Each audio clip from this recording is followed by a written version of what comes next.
Well, g'day and welcome back to the shed. So in part one we left it with this set working on short wave, in a manner of speaking. It didn't sound great. It sounds a little bit better now because I've cleaned up the volume pot. So it is receiving short wave reasonably well now. But still no medium wave. Now I've been tracing through the circuit, and the more I look at it, the more I come to the conclusion that this, especially this RF chassis, does not match the schematic. I'm not sure whether there may have been various versions of this radio, or whether I've just got the wrong one and this is a similar model to the 1052. Although I can see a 5 and a 2 on the torn off label on the back, so I did search for models with a 5 and a 2 in them and I come up with the 1052. That's how I came to that conclusion. Now, so far I haven't done anything to this band switch, pulled it out or cleaned it or anything, and I'm hoping that the problem is something behind here. It is a bit of a mess, and given the state of the chassis it's probably filthy. And since I can't rely on the schematic, I think the best thing to do at this stage is probably just to pull this bracket off, pull it out and see what I can see. So let's get started on it.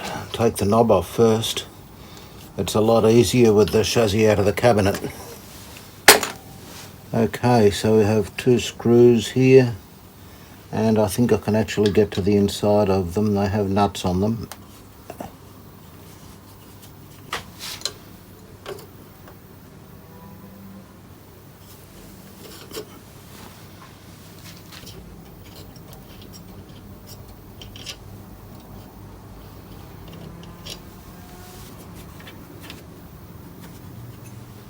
Got him.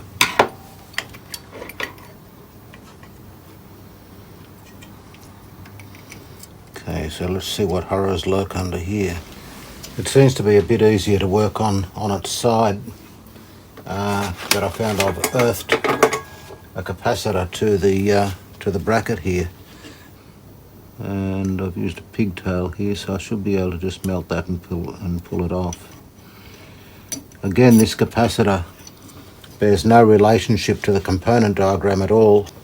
I think when those Philips engineers did the component diagram, they just drew the numbers out of a hat, just looking for something that might be amiss here. So on medium wave, we're not seeing any continuity at all between that and ground. Okay, so looking at the circuit diagram here, with the band switch in this position, this is the oscillator gang. It goes through this coil and is grounded via these capacitors here, C15 and C14. With it in the other position, it runs directly to ground through this coil.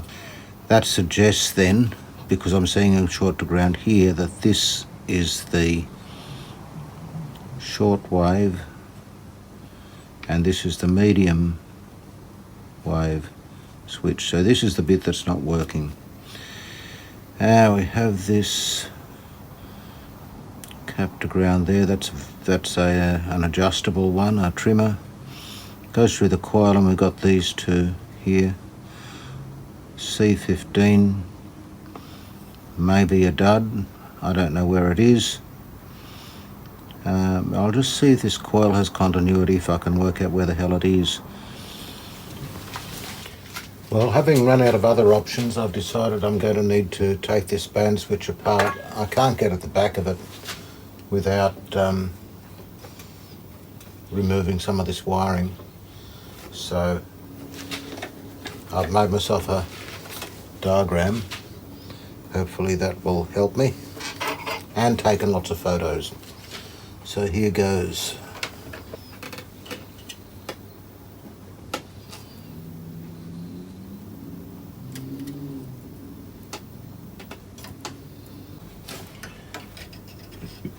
I may be able to get away with just removing the bits that restrict its movement.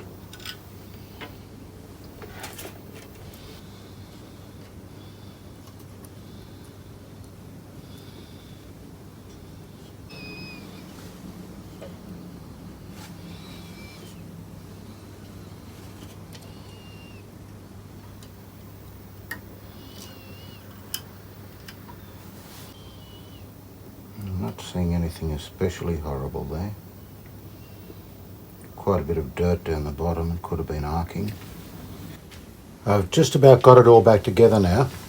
I did video the whole process, but my camera ran out of memory halfway through, so I lost most of it. But you didn't miss much, it wasn't all that exciting. I did clean the switch out, and I found a couple of what looked like dry joints connecting switch contacts to the oscillator coil. In fact, two of them fell off when I pulled the switch out. I'm not sure if they're the cause of the problem or whether I just loosened them in undoing the switch, so we'll have to wait and see for that one. Another person suggested in the comments that this white Chanex capacitor was sometimes a problem with these units, and it could well be.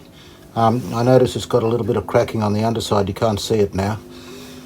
But for the moment I'm going to put it back together and power it up and just see what happens. So the fun bit, getting the screws back in. Now just watch me drop this on the bench top.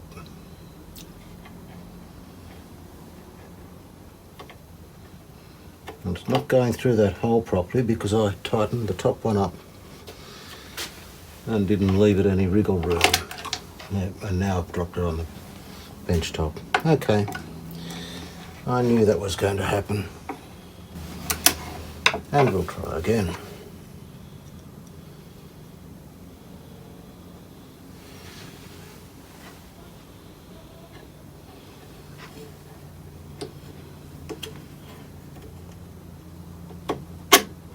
Yes.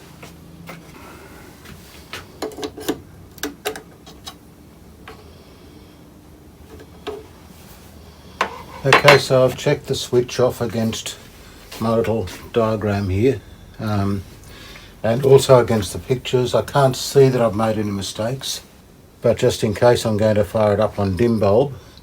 So here goes, and no sparks or smoke yet, and the dim bulb's behaving normally, so that's always a good sign.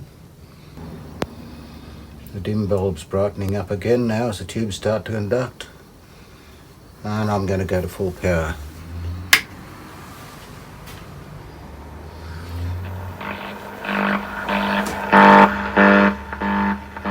Don't know what that is.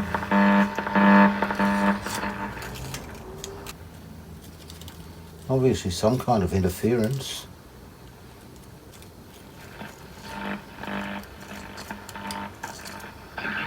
Between China and Russia, the pressure of those sanctions increases. I have an idea what the interference might be. Yep, there's a charger for my microphone. Energy stocks tapping some of the power from the small cap China export. North market analyst Timothy Pope. In Hong Kong, the Hang Seng dropped by 1.8%. In Japan, the Nikkei was down 1.7%. That's not bad reception for shortwave. I'm not sure where it is, but at least it's on. It's in English.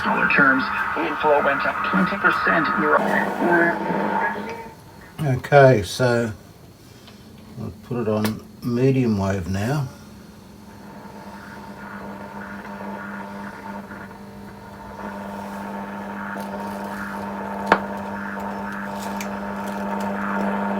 Still not getting anything on medium wave still. It really sounds like the oscillator's not doing anything.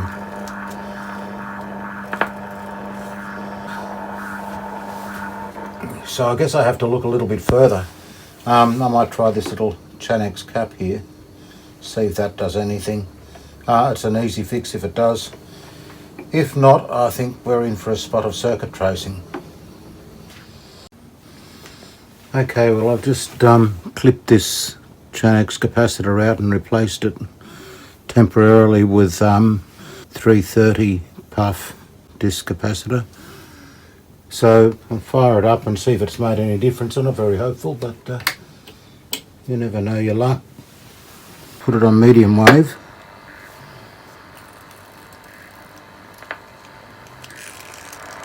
And still nothing. Nothing, not a sausage.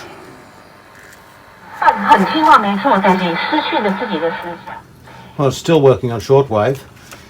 I've been spending ages going through this circuit, tracing where these switch connections go, and I had replaced most of the caps. The last thing I did, I just replaced this 0.05 here. I couldn't identify it before, but I've now found out where it is in the circuit, and it actually goes from the B plus down to ground. I'll try it on medium wave though and see what happens. I've taken the cover off the switch so that I can better trace the circuit through. So putting it back to here with this little line vertical, that should have us on medium wave. And I'll just see if there's anything happening. But wait a minute. What's that? This was all for the cameras or Yeah, I know. Bloody hell. I probably shouldn't have worn a polo shirt myself, you could have dressed up, Ollie.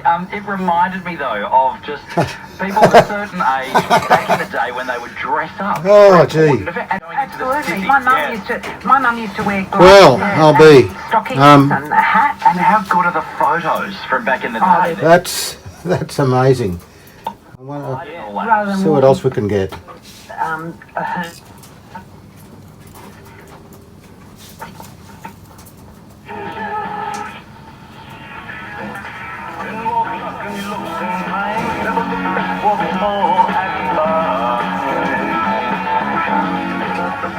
After all the time I've spent poring over this circuit, that must have been that cap.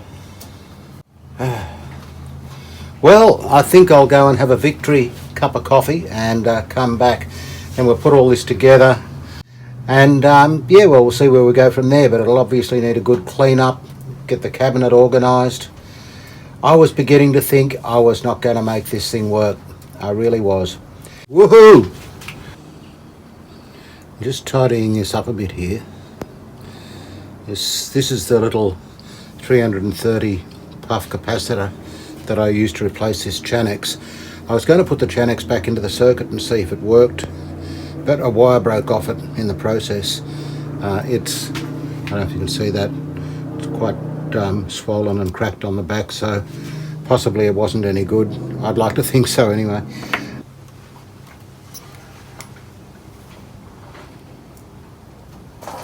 Yep, that looks pretty good.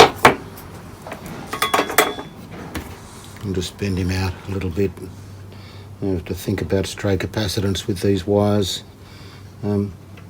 There's high frequency RF going everywhere here. You don't want to have anything too close to anything. I'm just moving away from there a little bit. So I'm tempted to fire it up and make sure I haven't done anything silly, because I do not want to have to pull this apart again. in this tie against Hungary. We're to declare a commitment. Already it's 29-7. Well, that's good. That still works. I think it will end up being a pretty good radio once it's done. They do tend to have good sound, Philips. They're just a bit challenging to work on, shall we say. Okay, so just to put this switch back together, these two little things fit over the bottom of the phenolic wafer here and slot in like that. And then if you hold your finger on it and hold your mouth right, you can get that into the slot in the switch and get a screw into it. I'll get this one in first because it's lining up.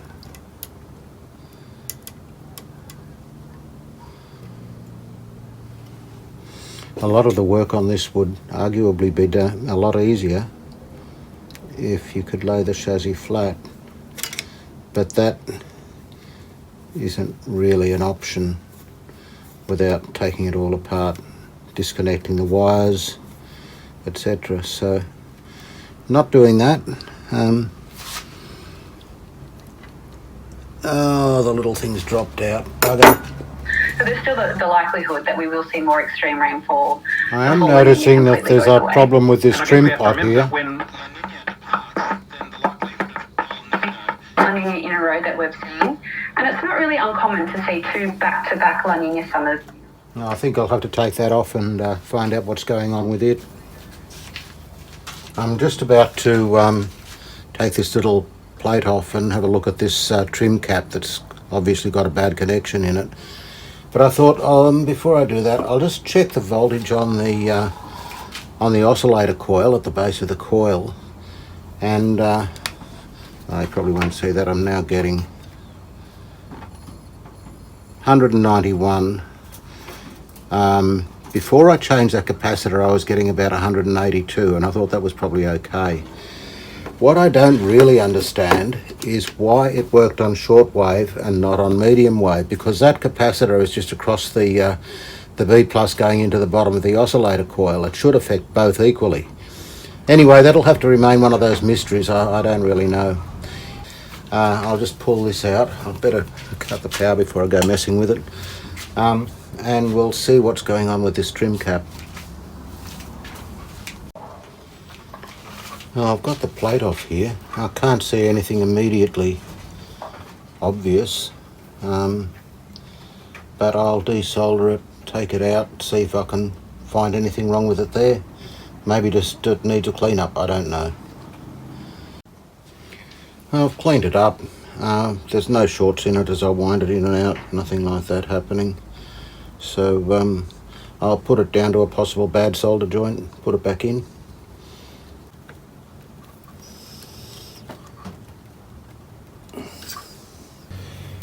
Okay, well, let's just power it up and see if that's cured the problem. Victoria second with 2 to play at 4.38. Of course, I'm grounding it when I touch it. And then New South Wales third around 3.7, Tasmania fourth around 3.5. And then the 2 teams that we've got here today, Queensland's played 7 games, has earned more points than any other team in the competition. Yeah, it doesn't seem to be a problem there now. Just going through and giving it a basic clean up. I'm not going to go overboard with it. I'll just get it, reasonably clean and presentable. I'll have to take the speaker out and do some work on it. So I'll get on with that. The only other thing is I have made up another little clip for this valve here, the EK, whatever it is, 32. I'll just show you what I've done. So I've mounted another clip inside this one and just soldered it in. It seemed to be the easiest way to go rather than rebuild the whole thing. And if anyone wants to put the original tube back in here, they can get rid of this adapter socket and just desolder that, and it will be good to go. So that's working okay. Yeah, the speaker cleaned up all right. Actually, most of it's cleaning up reasonably well. Just put some glue on this label that was on the speaker. It fell off when I took it out of the cabinet. A bit of PVA glue.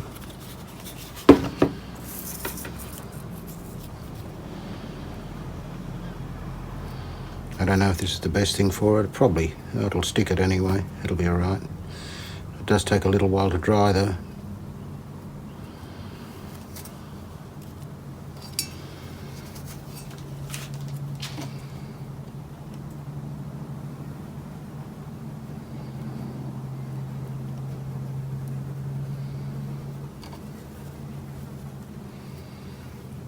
Here we go.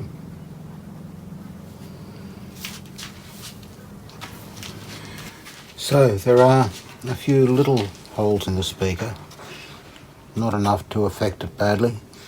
I thought, I normally use liquid electrical tape on this, and this will be no exception, but I thought rather than cut a piece of tea bag or whatever, I will use a piece of speaker cone from a ruined speaker that I pulled apart recently,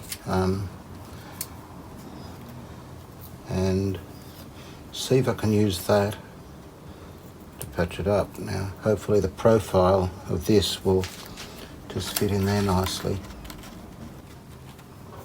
It's another, that hole there could maybe use a bit of a patch, but really it's not bad enough to need it. I'll still use a little bit of this just to reinforce it a bit.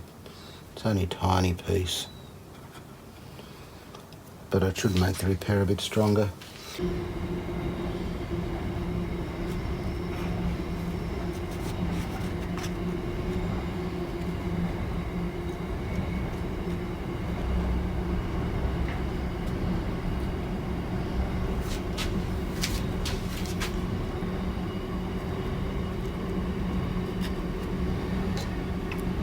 I'll let that set and then I'll just put a light coat over the top of it. Now, this one.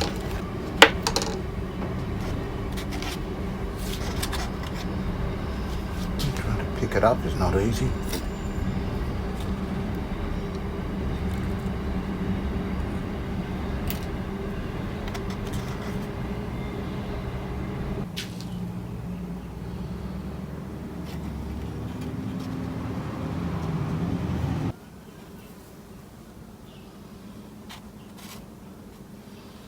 There we go, that's it for those two.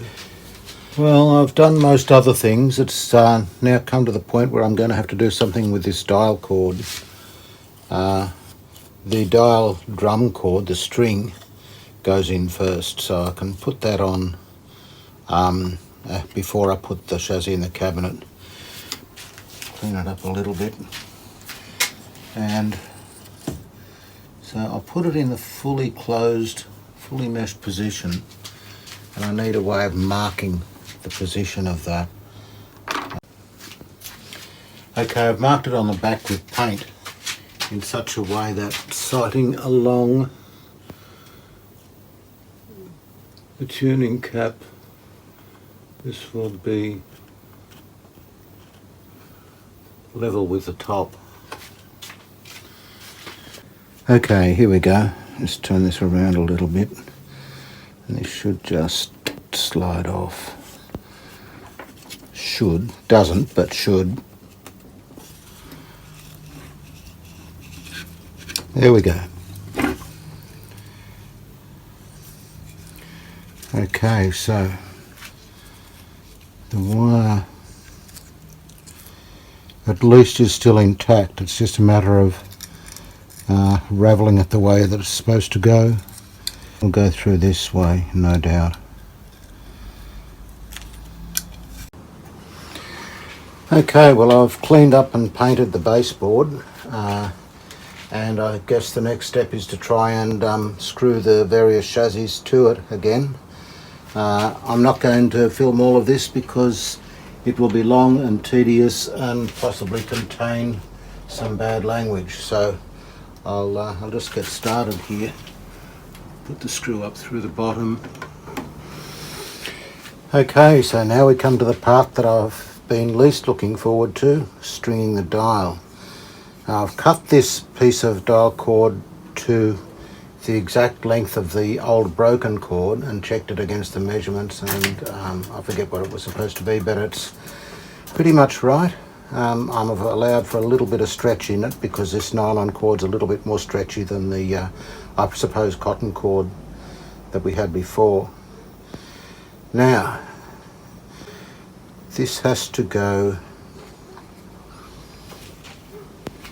through here and an anti-clockwise turn. Only one turn, I think, according to the diagram.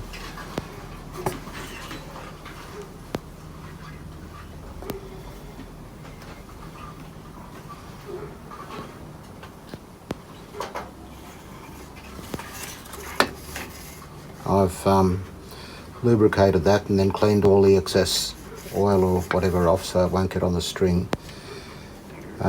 Now, through there, pull that through there, and that goes back onto the drum there. Now this should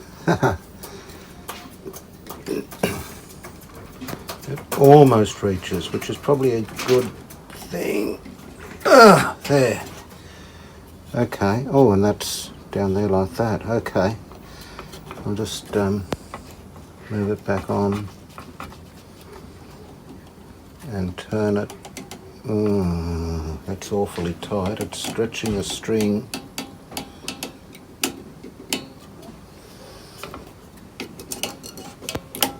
There we go. It seems to have worked. I'll just try and press the string in as I wind it. That's better. And it's eased the tension a little bit now. It's a bit more reasonable now. And I'll just move it around to my mark.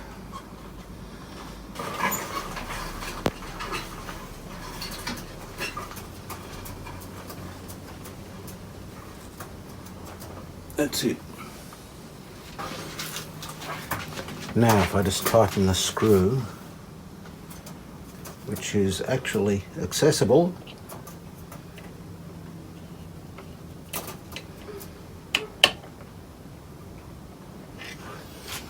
okay, so that's now working pretty smoothly, I've got to say.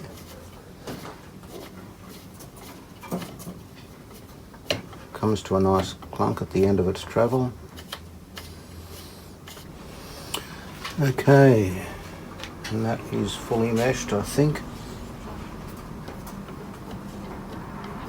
Yep. Now that's the easy part. I've somehow now got to attach the wire cord to it and thread it onto these two little hooks, which you can just get to from the inside there. They then come around this other drum here and they run on the inner track. What I could do is put them on after I've done the alignment. That's probably the easy way. That's if I can work out how to do an alignment, because there's no scale on this. I had the idea of just marking points on the drum here roughly corresponding to frequencies. I'll try that. It will only be rough, but it's the best I can do because it's impossible to make any adjustments once this thing is in the case and attached to the dial. Okay, so I've made up this little disc, worked out the approximate locations of stations, so I'm just going to stick it on the front here. It's got a bit of double-sided tape on it. There we go. And that's fully closed, so I'll make a little index mark here, and that's what we'll work off. Okay, so I've got the oscillator set to 472.44. The IF frequency is 472.5 according to the manual, and it's coming through. I'm just going to set up a reference point on the meter, and then we'll see if we can peak the IFs. Okay, so I'll just set a reference point here.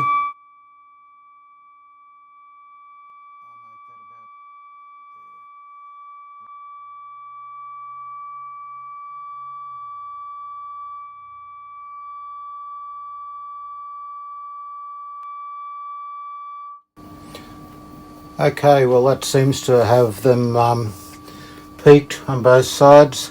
It's funny, this second IF has a double peak, and I'm not really sure what to go for. You wind it in and it peaks, goes down again and then goes up again. I've left it on the outermost position because it seemed to get a slightly higher reading, only by a fraction. Anyway, we'll see how that goes. I'll just road test it, make sure it picks up stations well, hopefully better than it did, and then I'll see if I can line up the frequencies on the dial. Okay, so I set it for 600 and it picked that up pretty effectively around about the 600 mark. I've now set it up for 1000 and it's, sorry, for 1500, and it's picking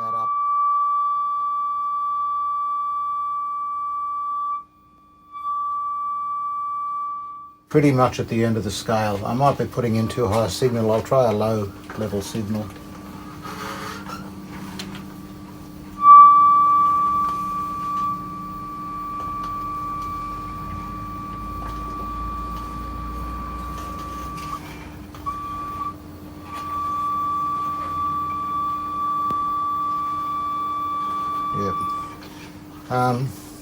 I've just done that by ear. It seems to line up with where it should be lining up, so I'm not going to do any more with that. I just don't have enough accuracy with this setup to do it properly, but at least it's roughly what it should be, and that's probably the best I can do with it. Take me out to the ball game. Wasn't that some... Well, the radio's working well. There's only one thing I've got to do before I put it back in the case. Oh, firstly I've got to clean up and polish the case. Is to put the wire onto this drum and secure it somehow so that I can then put it into the cabinet and thread it onto the pulleys. And I had the idea of making up a cardboard template to sit over the top of the dial drum with the cord either taped or pinned to it in the approximate position it's going to be in. Then I slide the chassis into the case, if you call this whole mess a chassis, and hopefully hook it up. At least that's the theory. It sounds easy, but I don't know if it's going to actually be easy. Nothing so far has been, so we'll give it a go. I've got to get it in there somehow or other, and that's my best shot at the moment. I've been at this for about half an hour. I've almost put it on when it came off. I tried making up these little clips to hold it on. The idea is that they just clip over the edge, but the cable's so fine that it just doesn't hold it. They're a failure, I'm afraid. So that hasn't worked. I've been using masking tape, and I've got one side of it on. Now it has to go around the drum behind the spindle and up the other side. So it has to go inside of the white cord. This wire is horrible stuff. It catches on everything, pulls into tangles. Only Phillips could come up with something like this. Okay, so that is that loop going down, and here it is coming up again. How can I hold that tape?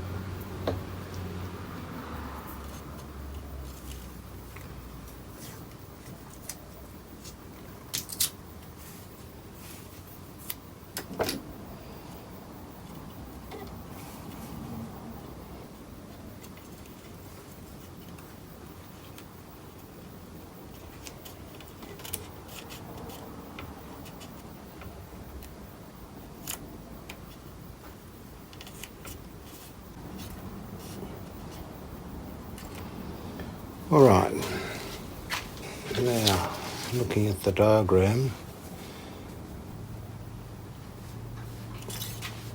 what happened then? Oh no, it came out of the tape.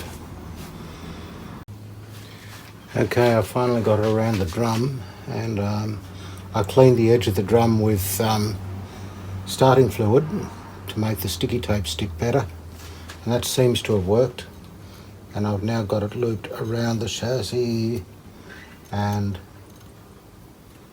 up around the rectifier valve, and I think I can fit it behind the power supply chassis. I'll just tape it in place there, and then I'll make up a cardboard jig to hold it in the suitable position to put it into the cabinet. But first I need to deal with the cabinet. I need to have a good look at the cabinet and see what's involved with that. So I think I'll make a start on that. I could use a break from this anyway. I'll start by giving it a wipe over. A bit of spray and wipe. I really haven't touched this since I first put it on the bench. It's pretty grotty, pretty dull, and will need a lot of polishing. And it has the ubiquitous paint spots along the top there now, see? and on the glass.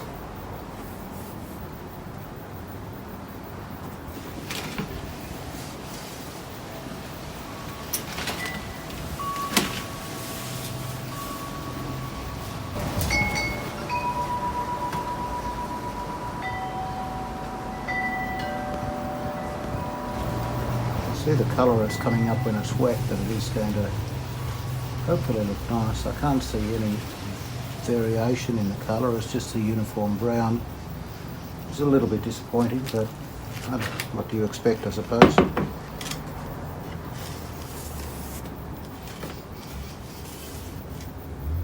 I'll give this a proper wash in a minute, but just get the worst of it off.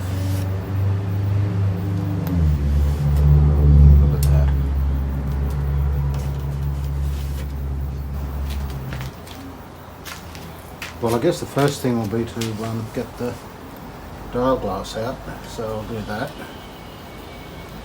Seems to come out, well, the whole thing seems to come out with these 4 screws.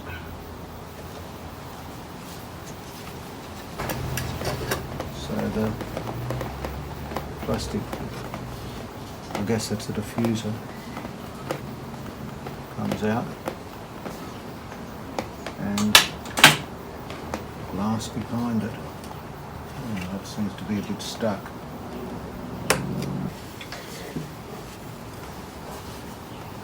Wonder if I can get a blade down there and maybe slice.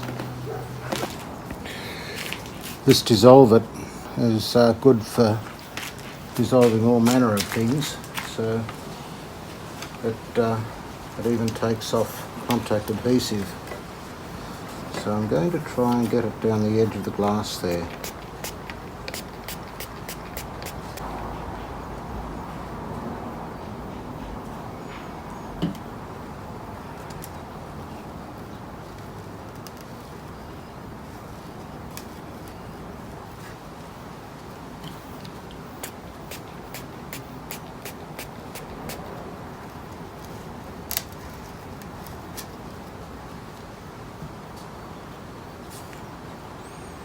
Alright, I'll leave it there for a little while to soak. While I was waiting for that, I just cleaned up the diffuser panel. It's come up pretty well. The surrounds are a bit rusty, so I'll put some rust treatment on that. But other than that, I don't think it needs anything. Right, so let's see how we're going with this. Okay, so this is the sticky end.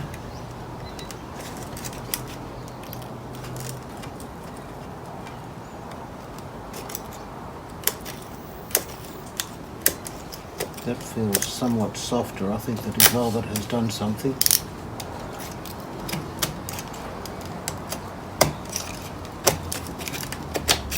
Yep, there we go. So I'll just give that a clean up. The painting on the back doesn't look too bad. I'll have to be very, very careful with that. I'll just give it the gentlest wipe over.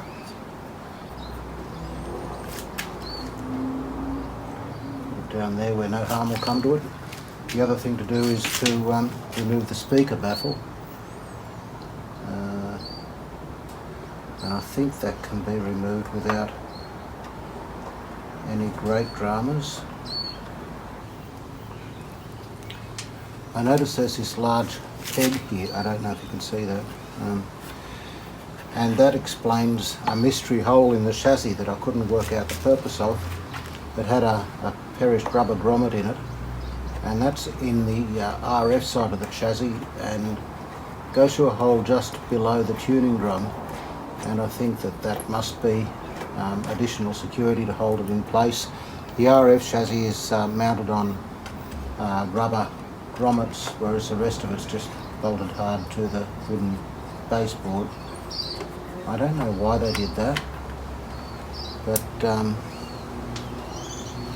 in any case, I'll put it back. The grommets were good enough to put back. They were a bit crunchy, but they seem to still serve their purpose, so I wasn't going to try and find a replacement for them. Alright, so let's see if the speaker baffle lifts out. Yes. Okay, so let's get a brush and dust that off. Anyway, put it aside for later too. So now we've got everything out of here except the pointer. Well, there's the dial pointer. It'll need a good grease up and a clean, but other than that it's alright. So, that's about it for the case. I'm going to put this in the laundry trough and give it a good scrub. I just noticed it's lost the little Phillips badge off the top here, which is a pity. I don't know where I'd get another one. If someone has one they'd like to sell me, I might be interested. The pin's broken off in the Bakelite. I could file that flat and stick one on over the top of it. If not, I might be able to make one up from a photo, print it and stick it on there. I'll see how I go. It needs something there to cover that hole. Well, it's had a bit of a bath and dried off. I can't say it's come up any shinier than it was. It's pretty dull. I also noticed a hairline crack just here somewhere. I can't quite see it now. No, there it is. It doesn't go all the way through. It's just from the corner of the dial here through to here.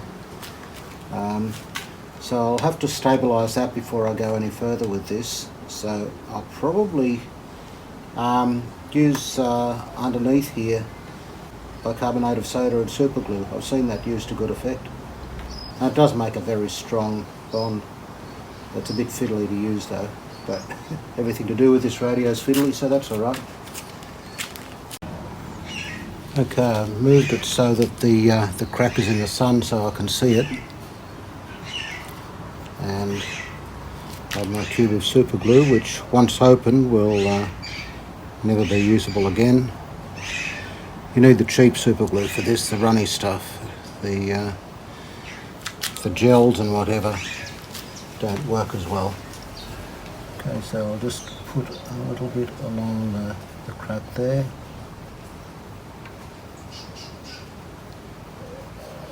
And I'll let that set for a minute.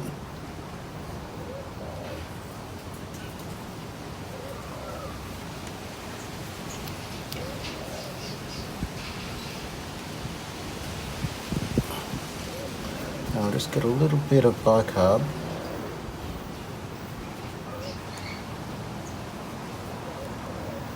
This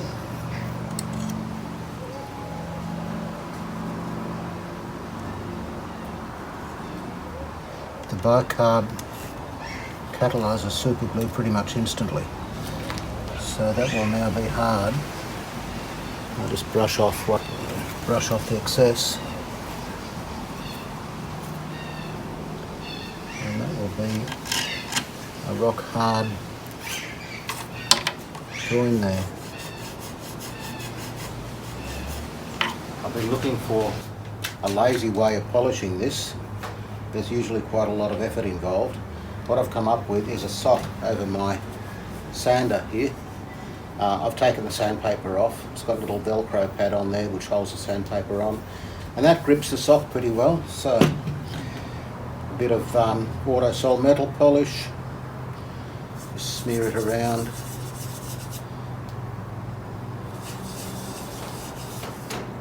and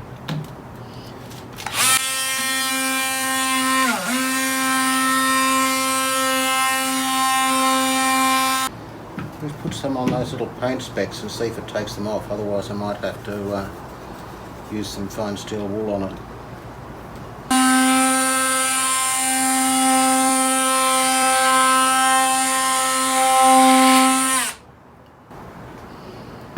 Yeah, it does seem to have taken them off.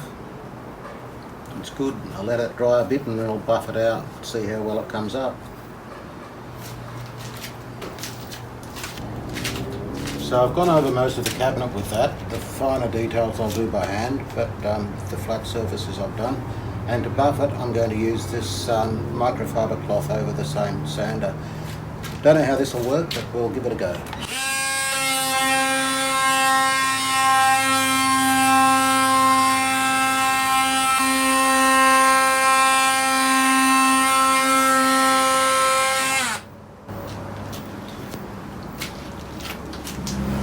Well, it's turning out okay.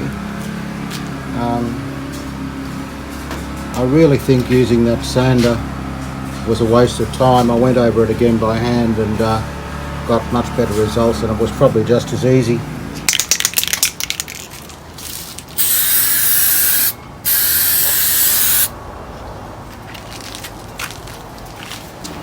Well, that turned out pretty well actually. Not perfect, you can still see a slight dullness in places, but actually it's pretty good. I'd be happy to put it on my shelf if I was a collector, I suppose. So the next thing to do is to put the dial glass back in. I've cleaned that all up and it came up pretty well, and the speaker baffle. Unfortunately this grill cloth didn't come up great. It's still got stains through it. I can't get it quite right. So I've been going through the various pieces of grill cloth I've got. Some have got too big a pattern, some are too shiny, some are this or that. But I've come up with this one which I quite like. It doesn't look much here, but against the radio it looks quite good behind the grill. I like this one, so I'm going to use this. It's not quite the same colour, but it's a similar depth of colour, similar texture. And it generally just seems to look right. So I'll pull this off. I'll give this a light sand before I glue the new stuff on, but I think that will do the trick. I've sprayed both the cloth and the backing board with this spray-on adhesive, and I used the speaker cover I made to avoid damage to the speaker to mask off the inside of the cloth. I know, I might try it vertically.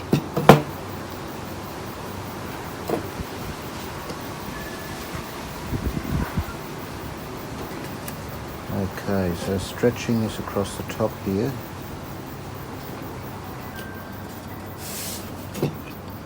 Let's lift it off there. Now I'll just stretch it slightly down the side, and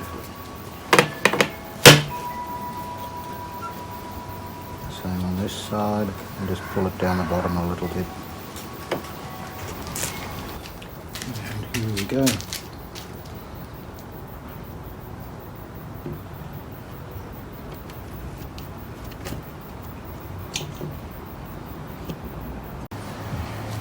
Okay, well here we go. I've got the dial wire taped to this piece of cardboard, basically in the configuration it's going to have to go. It looks messy, but I think it'll work. The other thing I've got to watch for is this Bakelite peg, which has to go through a grommet in the front of the RF chassis here, and I can't see it as I put it in, so I'm just going to have to feel my way. I've got all the knob spindles facing in the direction they need to be to put the grub screws in through the holes in the chassis. So nothing for it but to put it in. Now, getting this Bakelite peg to locate in this grommet is proving a little bit character building.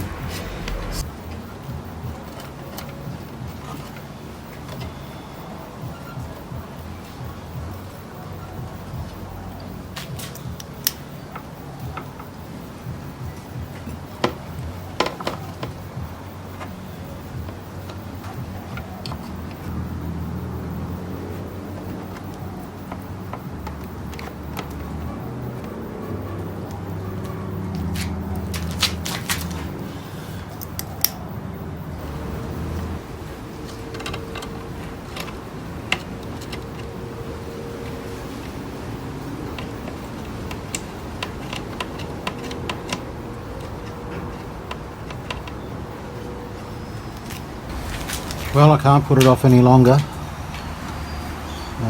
I've got to somehow get this dial cord on. I'll pull that through.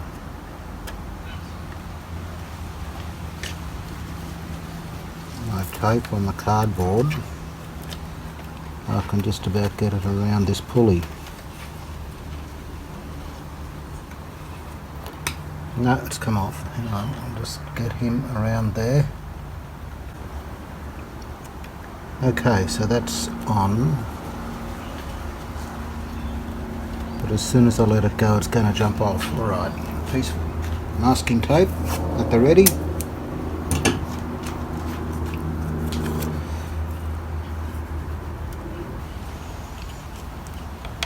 Well, hopefully it'll hold it there more or less until I get the rest of it sorted out. Now, it comes off the wheel.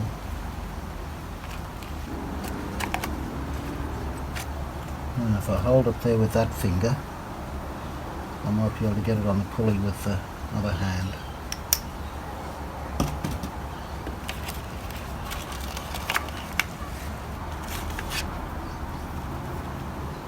Oh, and we've lost it off this end now. Okay, it's alright. Now if I hold that on there, actually I'm going to do away with this, it's just not going to work for me.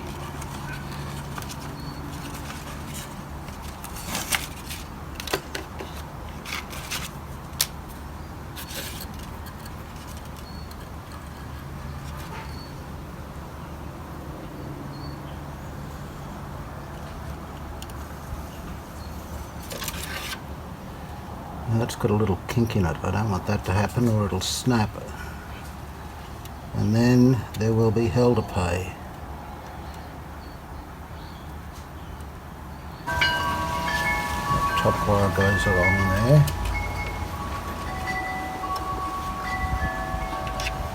Goes along there.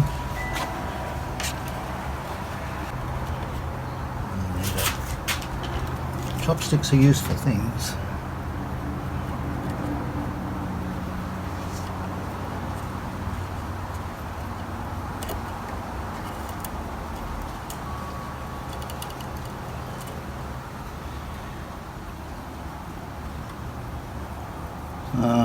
Let's come off.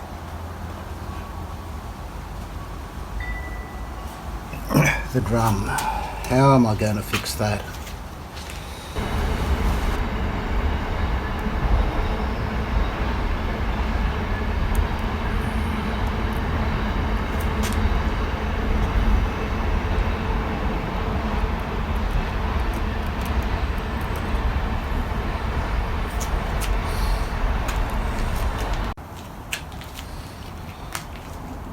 So if anyone's doing one of these radios, a tool that works best is a bamboo skewer with a split in the end of it that will capture the wire and allow you to feed it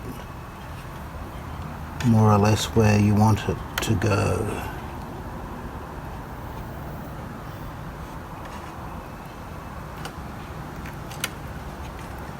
Sometimes.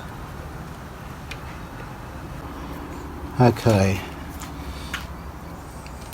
that's not going to work, so I'm going to try taking that pulley off, threading the wire around it and then putting it back in. Well, by some miracle that actually worked, and the dial wire is running as far as I can tell where it's supposed to run.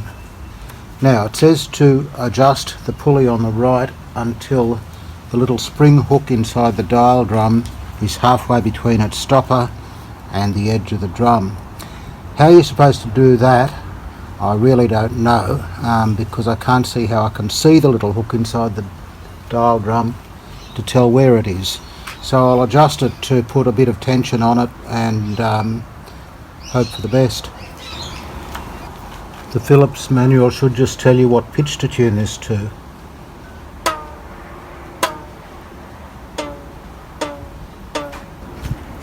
Now for the knobs, and I've painted the heads of the screws white so I can hopefully see what I'm doing in there. And the question is whether I can see that white painted knob down that hole.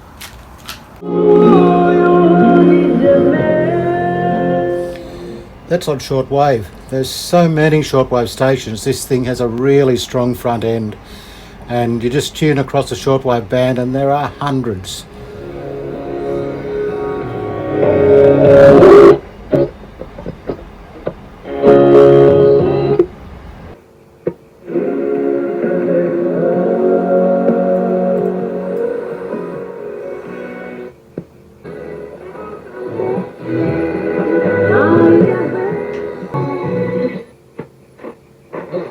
我国外贸进出口同比保持平稳增长。虽然当前外贸发展面临